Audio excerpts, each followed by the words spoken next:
सच्चिदानंद रूपाय विश्वोत्पत्त्यादि Hathaway तापत्रय विनाशाय श्री कृष्णाय वयम नमः। अब हम 252 वैष्णवों की वार्ता का सत्संग शुरू करेंगे। सभी वैष्णवजन ध्यान से सत्संग का श्रवण करें। वैष्णवों का संग हम करेंगे। ये जो वैष्णव है 84-252 भगवदीय वैष्णव, ये श्री महाप्रभु जी और श्री गोसाई जी के कृपा पात्र सेवक हैं। और ये वैष्णवों के संग से हमारा हृदय शुद्ध होता है, हमारे अंदर भगवत भाव प्रकट होता है और प्रभु में हमारा मन लगता है। इसलिए वार्ता जी का सत्संग करना बहुत ही आवश्यक है। आज विचार है कि 252 वैष्णवों की वार्ता में से 117 नंबर की वार्ता आज हम देखेंगे। 117 वार्ता नंबर। अब श्री गोसाई जी के सेवक ताराचंद भाई गुजरात के, तिनकी वार्ता को भाव कहत है। वैष्णव का नाम है ताराचंद भाई, जो गुजरात के निवासी हैं। उनकी वार्ता आज हम समझेंगे। ताराचंद भाई गुजरात में एक बनिया के जन्मे। बनिया के वहाँ उनके यहाँ जन्म हुआ और बहुत छोटे थे, बहुत छोटी अवस्था थी, तभी इनके माता पिता का देहांत हो जाता है कुछ कारणवश। फिर इनके काका होते हैं ताराचंद भाई के, वो उनका पालन करते हैं, उनको बड़ा करते हैं। ये जो काका होते हैं वो श्री गोसाई जी के सेवक हैं और काका वैष्णव हैं। तो रोज घर में भगवत सत्संग होता, भगवत मंडली हो, रोज सब वैष्णव घर में आते, प्रभु के गुणगान गाते, प्रभु की लीलाओं का स्मरण करते। और उस सत्संग में ताराचंद भाई तो बहुत छोटे थे, तो वो भी रोज बैठ जाते, सब वैष्णव मिलकर सत्संग करते। रोज भगवत वार्ता सुनते, रोज भगवत सत्संग सुनते बचपन से ही। तब आके मन में आई, जो मैं हूँ श्री गोकुंज जाए, श्री गोसाई जी को सेवक हूँ तो आछो है।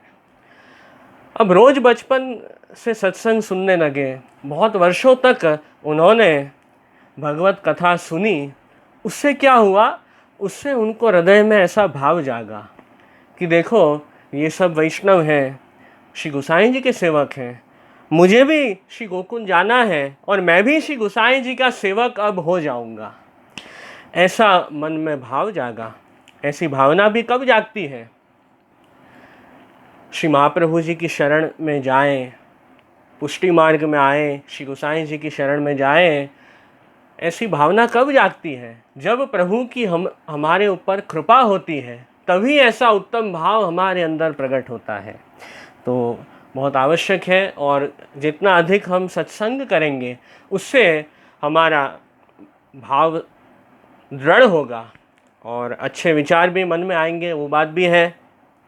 तो जैसे हमने वार्ता में देखा, इसी अनुसार अच्छे संस्कार बालकों को देने बहुत ज़रूरी है, क्योंकि बचपन से जो बात सुनते हैं वही बात बड़े होकर भी याद आती है। कौन सी बात हमें ज़्यादा याद आएगी, कि जो कार्य हमने बचपन में किए होंगे वो हम हमारे पूरे जीवन में कभी नहीं भूलते हैं। इसलिए ऐसा आग्रह रखना चाहिए कि घर में जो भी बालक हो, युवा वर्ग हो, बच्चे हों, उनको अच्छी बात समझाएं, उनको भी पुष्टि मार्ग के संस्कार दें, प्रभु के स्वरूप का ज्ञान कराएं और गुरु के पास भी बालकों को ले जाएं, जिससे गुरु सन्मुख हो और आप श्री के भी आशीर्वाद जीव के ऊपर पड़े और उनका उद्धार हो। तो इस प्रकार अच्छे संस्कार तो ज़रूर से देने ही चाहिए, जिससे सबका आत्मकल्याण हो। तो ये बात हमें खास ध्यान रखनी है। बालकों हो, युवान हो, उनको तो संस्कार देने ही है। साथ में जो भी जिनके अंदर भी ऐसी रुचि हो, जी मुझे कुछ जानना है, ऐसी जिज्ञासा हो, प्रभु के भक्त हो, उन्हें ज़रूर प्रभु का महात्म्य समझाना चाहिए, जिससे प्रभु की महिमा जानकर सब दैवी जीव हैं वे प्रभु की शरण में जा सके। तो ये बात खास हमें यहाँ सीखने मिली है ये वार्ता प्रसंग के शुरुआत में। फिर कुछ समय बाद बहुत सारे वैष्णव मिलकर गोकुल श्री गोसाई जी के दर्शन के लिए जा रहे थे। उसी संग में ताराचंद भाई भी जुड़ गए कि चलो मैं भी वैष्णव के संग जाऊं और मुझे भी श्री गोसाई जी का सानिध्य मिले, श्री गोसाई जी के दर्शन हो, मैं भी आपका सेवक हो जाऊं।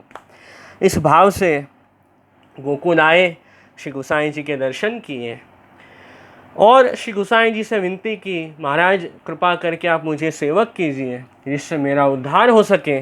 तब श्री गोसाई जी ने उनको नाम दीक्षा, जो अष्टाक्षर मंत्र की दीक्षा है, आपने प्रदान की। फिर ब्रह्म संबंध की दीक्षा, जो समर्पण की दीक्षा है, वो भी श्री गोसाई जी ने ताराचंद भाई को दी। तो इतनी कृपा आप श्री ने उनके ऊपर करी और श्री नवनीत प्रिय जी के राजभोग आरती के भी दर्शन ताराचंद भाई को हुए और गुरु की शरण में गए, प्रभु के दर्शन का लाभ मिला, प्रभु के भगवत नाम का उपदेश उन्होंने सुना, उसी से उनका हृदय जो है वो शुद्ध हो गया। ये बात यहाँ आई। फिर श्री गोसाई जी बाद में अनवसर के समय आनंद से अपनी बैठक में विराज रहे हैं, सब वैष्णवजन आपके सामने बैठे हैं। तब उस समय ताराचंद भाई ने श्री गोसाई जी से विनती की, महाराज कछुक दिन राज की टहल करवे को मनोरथ है। महाराज हे श्री गोसाई जी, अब आप मेरे ऊपर ऐसी कृपा करो कि कुछ दिन आपकी सेवा मिले, ऐसी कृपा आप करो और आपके सानिध्य में मैं रहूं, आपकी सेवा मिले, आपकी कृपा मुझ पर रहे, ऐसा ही लाभ मैं चाहता हूं। तो ये विनती उन्होंने श्री गोसाई जी से की। तब श्री गोसाई जी ताराचंद भाई को अपनी खवासी में रखे और जो भी सेवा होती श्री गोसाई जी आप ताराचंद भाई को बताते और अपना भाग्य मानकर ये वैष्णव सेवा करते। क्योंकि हमें जो सेवा मिल रही है वो भी बहुत बड़ी बात है, क्योंकि हमारा जो मनुष्य जन्म है उसकी सार्थकता तो भगवत सेवा में ही है। मनुष्य जन्म प्राप्त करके यदि हम भगवत सेवा स्मरण कर रहे हैं तो हमारा ये जीवन सफल है। और ये मनुष्य देह वैष्णव के घर में आकर भी यदि हम प्रभु से बहिर्मुख रहें, प्रभु भगवत सेवा स्मरण नहीं करें, तो फिर ये जीवन तो ऐसे ही व्यर्थ निकल जाएगा और हमें पता ही नहीं चलेगा कब समय ख़त्म हो गया और हम तो ऐसे ही देखते रह गए। तो ऐसा नहीं होना चाहिए। हमें एक जीवन में उद्देश्य, एक गोल बनाना चाहिए कि मेरा जीवन का मुख्य लक्ष्य है कि मुझे प्रभु भगवत प्राप्ति करनी है। ये भाव हमें अंदर रखना है और ऐसे भावना से ही हमें आगे बढ़ना है। तो श्री गोसाई जी ने अपनी खवासी में ताराचंद भाई को रखा और खवास मतलब सबसे खास, श्री गोसाई जी के जो खास सेवक हैं वो ताराचंद भाई बने और आप श्री की सेवा का लाभ मिला और आजीवन उन्होंने गोकुल में रहकर श्री गोसाई जी की कृपा से सेवा की है। श्री गोसाई जी की सेवा में ही उन्होंने अपना पूरा जीवन समर्पित कर दिया। ऐसे कृपा पात्र भगवदीय ये वैष्णव हैं। तो इन वैष्णवों की वार्ता का संग करने से हमें भी सीखने मिलता है कि हमें अपना जीवन कैसे जीना चाहिए और किस प्रकार हमें अपने जीवन में बदलाव लाने चाहिए या क्या सुधार लाने चाहिए जिससे हमारा जीवन सही रास्ते पर, सही मार्ग पर हम चल सकें और हमारा जीवन का कल्याण हो। तो ये भाव हमें समझना है। तो ये पहले प्रसंग में बात आती है। अब यहाँ दूसरा वार्ता प्रसंग है, वार्ता प्रसंग 2। एक दिन ताराचंद भाई को मन कछुक बात पे चलियो।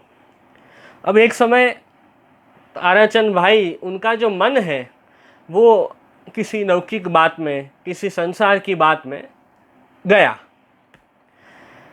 तब श्री गुसाई जी ने ताराचंद भाई को कहा, आपको शिक्षा दी कि अरे यह बात में मन नहीं चलाइए, अपना जो मन है वो प्रभु से हटकर अन्य जो संसार के विषय हैं लौकिक में नहीं जाना चाहिए। मन तो ठाकुर जी में रहना चाहिए, प्रभु में अपना मन रहे तो ही अपना कल्याण हो। ऐसे श्री गुसाई जी ने शिक्षा दी ताराचंद भाई को कि अपना मन जो है वो स्थिर रखो, उसको संसार में भटकने मत दो।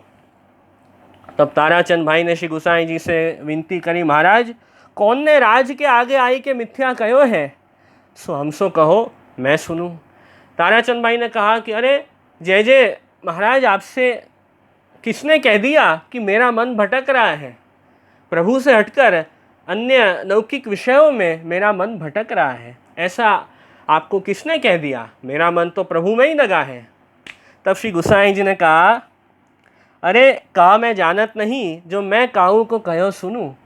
श्री गुसाई जी कहते हैं कि मैं तो सब जानता हूँ, मैं तो सबके मन की बात जानता हूँ, और कोई मुझे कुछ कहे वो बात मैं सुनूं फिर मुझे पता चले, ऐसा नहीं है। मैं तो पहले से ही सब जानता हूँ, क्योंकि प्रभु है, आप तो अंतर्यामी हैं, आप ईश्वर हैं, सबके मन की जानते हैं, सबके हृदय में ठाकुर जी विराजते हैं। तो हम चाहे सब लोगों से सब बात कुछ भी छिपा लें, पर प्रभु के आगे, प्रभु के सामने तो हम कोई बात नहीं छिपा सकते। श्री महाप्रभु जी, श्री गुसाई जी, भगवान कृष्ण, अपने सब आचार्य, ये तो अलौकिक स्वरूप है। तो आप तो साक्षात ईश्वर ही हैं, तो आपके आगे तो हम कुछ नहीं छुपा सकते, आप तो अंतर्यामी हैं, सब जानते हैं। श्री गुसाई जी ने कहते हैं कि मैं तो जानता हूँ, मैं तिहारी रक्षा के लिए कहत हूँ। श्री गुसाई जी ने कहा कि मैं तो तुम्हारे भले के लिए कह रहा हूँ कि इस प्रकार अपना मन भटकाओगे तो फिर प्रभु में कैसे लगेगा। तो मैं तो तुम्हारा भला हो, तुम्हारी रक्षा के लिए तुम्हें बता रहा हूँ, इसलिए समझो बात को। तब ताराचंद भाई, श्री गुसाई जी आपके श्रीमुख के वचन सुनी, शिक्षाहु मानत भय। अब ये बात ताराचंद भाई ने श्री गुसाई जी के मुख से सुनी, तब उनको रियलाइज़ हुआ कि नहीं, श्री गुसाई जी आप मेरे गुरुदेव कुछ मुझे कह रहे हैं, कुछ मुझे आज्ञा दे रहे हैं, तो उसमें मेरा ही कल्याण है, मेरी भलाई के लिए ही मेरे गुरु मुझे सच्ची बात बता रहे हैं। ऐसा ज्ञान बाद में फिर उन ताराचंद भाई को हुआ। पहले तो गुसाई जी के आगे उन्होंने ऐसे ही झूठ बोल दिया, ऐसे ही कह दिया कि नहीं, मेरा मन तो भटकता नहीं है, मेरा मन तो प्रभु में ही है। अब मन तो भटक रहा था, फिर भी ऐसे ही बोल दिया गुसाई जी के आगे। तो ये बात आई, फिर बाद में उनको पता चला नहीं, गुरु के आगे मुझे ऐसे झूठ नहीं बोलना चाहिए, गुरु के आगे तो हमेशा सत्य बोलना चाहिए। ये बात उन्हें पता चली और ज्ञान हुआ हृदय में कि अब जैसे मेरे गुरु आज्ञा करेंगे वैसे ही मैं करूँगा, ऐसा भाव उनके अंदर आया। तो हमें भी ये सब वैष्णव तो हमें सिखा रहे हैं कि कैसे अच्छी बात हमारे अंदर आएगी। तो शिक्षार्थ, ये सब जो वार्ता प्रसंग है हम पढ़ते हैं, वो सब शिक्षार्थ हैं, हमें शिक्षा देने के लिए ये वैष्णव प्रकट हुए हैं। ऐसा भाव रखकर हमें पढ़ना है, तो हमारा भाव सुधरेगा। फिर पाछे ताराचंद भाई ने श्री गुसाई जी से विनती करी, महाराज जो मेरो मन स्थिर होए सो उपाय कृपा करे कि आप जनाइए। अब हे श्री गुसाई जी, मैं आपको विनती करता हूँ कि मेरा मन अब स्थिर रहे, ठाकुर जी में ही मेरा मन हमेशा स्थिर रहे और प्रभु से अतिरिक्त अन्य विषयों में नहीं भटके, उसका उपाय आप कृपा करके मुझे बताइए। तब श्री गुसाई जी ताराचंद भाई से आज्ञा किए, जो तुम सर्वोत्तम स्तोत्र को पाठ नित्य करियो, आप रोज सर्वोत्तम स्तोत्र का पाठ करो, ताते तुम्हारो सब कार्य सिद्ध होएगो। और ये स्तोत्र के पाठ करने से तुम्हारे सब अलौकिक कार्य प्रभु कृपा से सिद्ध होंगे, उसमें संशय नहीं है। ऐसे आपने आज्ञा करी। यह सुनी ताराचंद भाई बहुत प्रसन्न भये, पाछे वाद इनते नित्य सर्वोत्तम स्तोत्र को पाठ करन लागे, ताते वैष्णवन को बड़ेन को वचन मान्यो चाहिए। अब उस दिन से ताराचंद भाई रोज सर्वोत्तम स्तोत्र का पाठ करते हैं, उससे उनका मन अब प्रभु में स्थिर हो गया। और ऐसी कृपा श्री गोसाई जी ने की, ताते वैष्णव उनको बड़ेन को वचन मान्यो चाहिए। अपने गुरु की कुछ आज्ञा हो, अपने वडील कुछ कहते हो, तो उनकी बात हमें माननी चाहिए और उस अनुसार हमें व्यवहार करना चाहिए, जिससे हमें ही लाभदायी होगा। ये बातें आई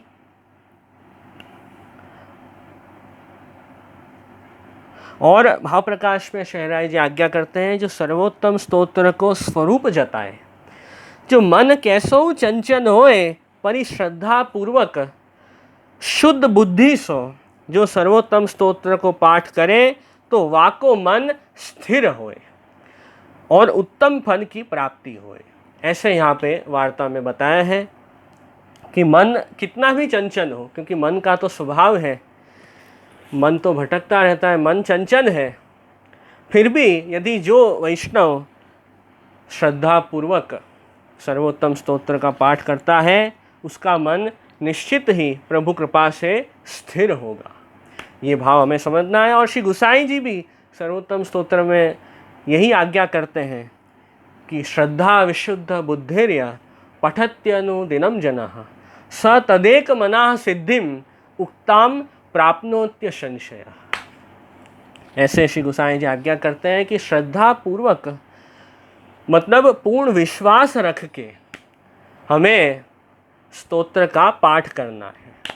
मतलब ये स्तोत्र का पाठ करने से निश्चित मेरा उद्धार होगा, ऐसा विश्वास हमें रखना है।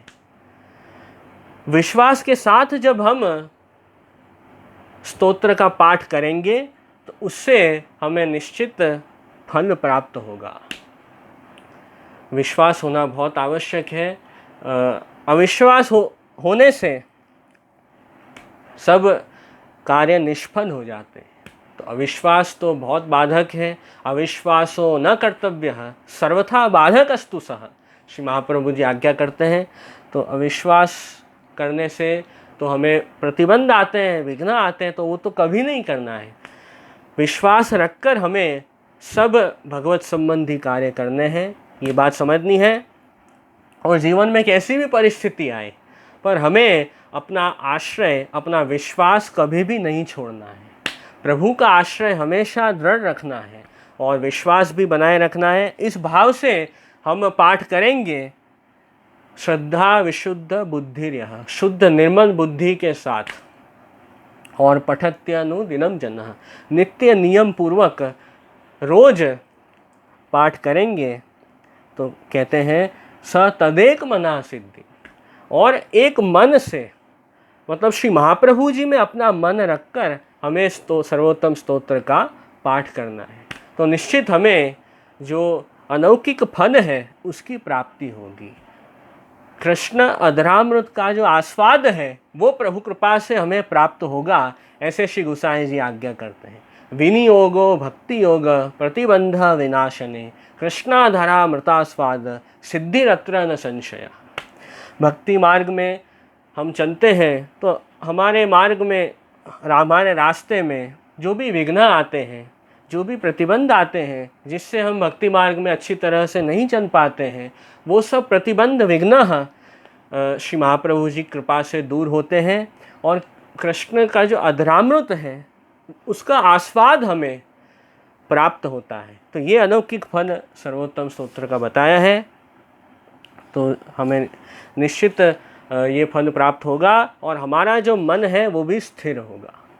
और इसी बात को भगवत गीता में भी बहुत अच्छी तरह से भगवान श्री कृष्ण ने समझाया है,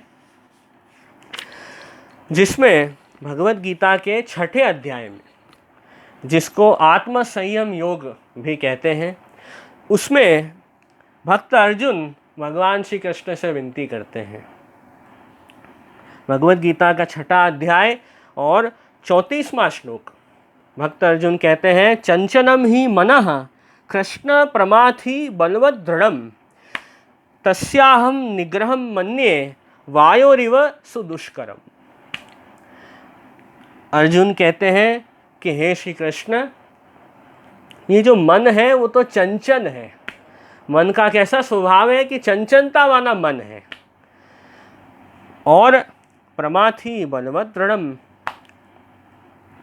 और ये जो मन है वो कैसा है, अपनी जो इंद्रिय हैं उनको विषयों में लगाता है, ऐसा ये मन है।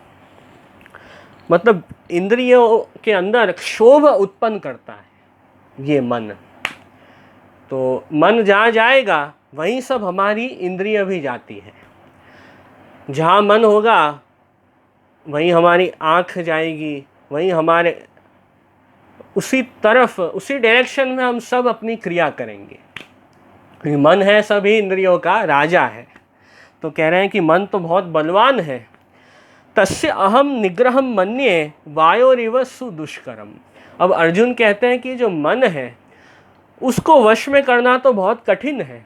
जैसे वायु, पवन, उसको हम पकड़ नहीं सकते हैं। जो हवा है वो तो सभी जगह बहती है, हवा को थोड़ी हम पकड़ सकते हैं। हवा हमारे कंट्रोल, हमारे वश में नहीं हो सकती है।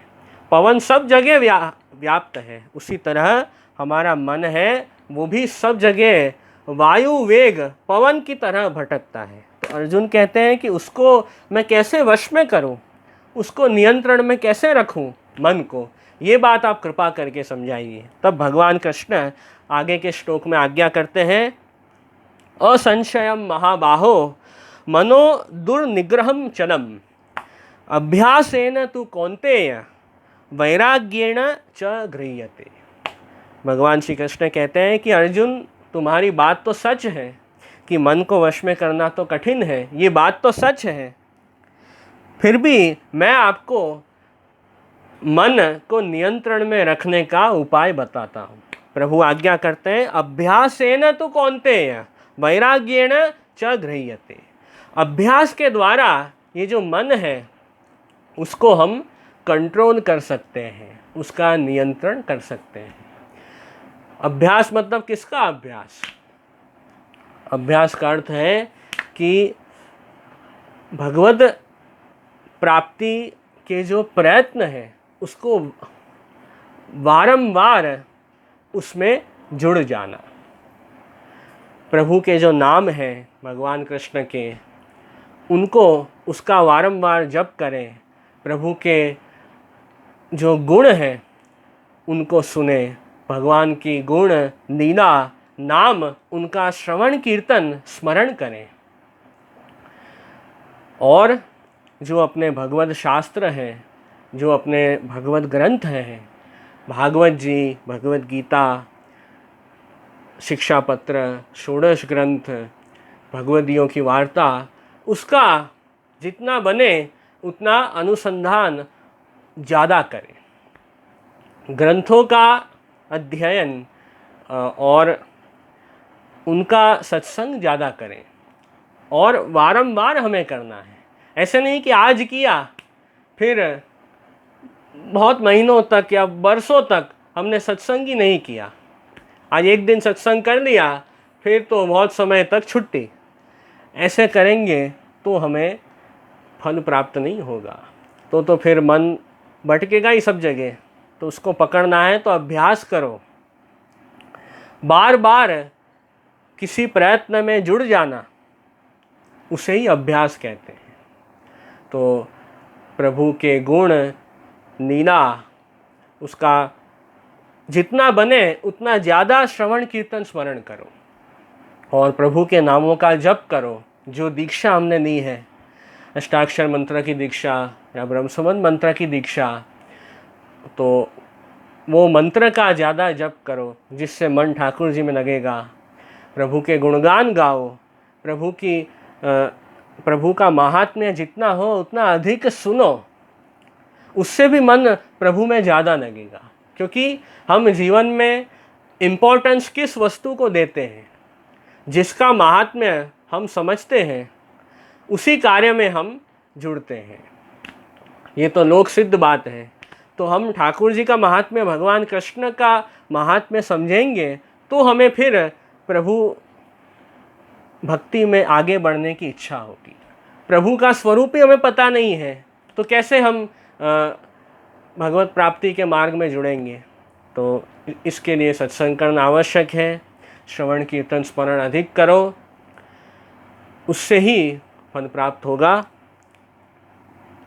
और वैराग्येण च गृह्यते, प्रभु से अतिरिक्त अन्य जो संसार के विषय हैं उसमें वैराग्य रखो। वैराग्य मतलब अहंता ममता का त्याग करो कि सब मैं कर रहा हूँ ऐसा भाव छोड़ दो। ठाकुर जी ही मुझसे सब कार्य करवा रहे हैं ऐसा भाव रखो और सब वस्तु में अनासक्त भाव रखो, यही वैराग्य है।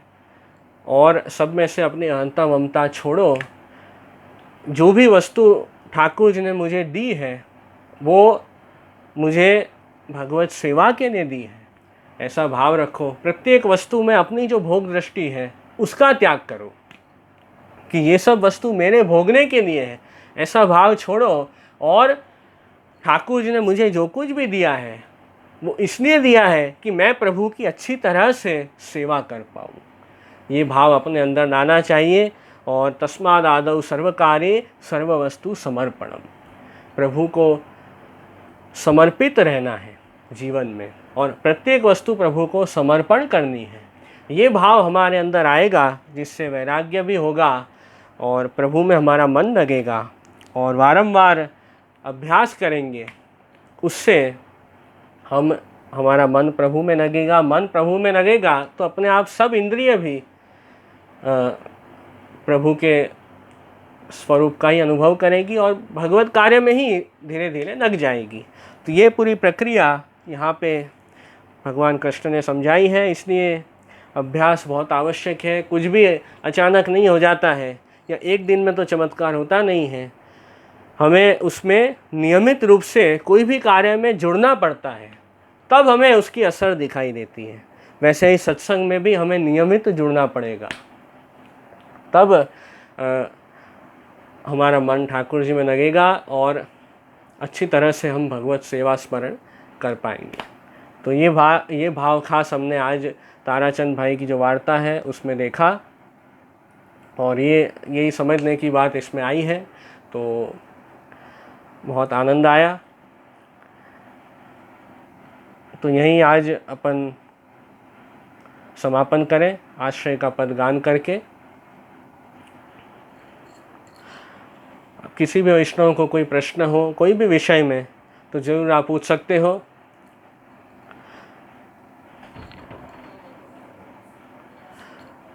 तो बस अब यहीं आज आश्रय का पद गान करके अपन समापन करेंगे।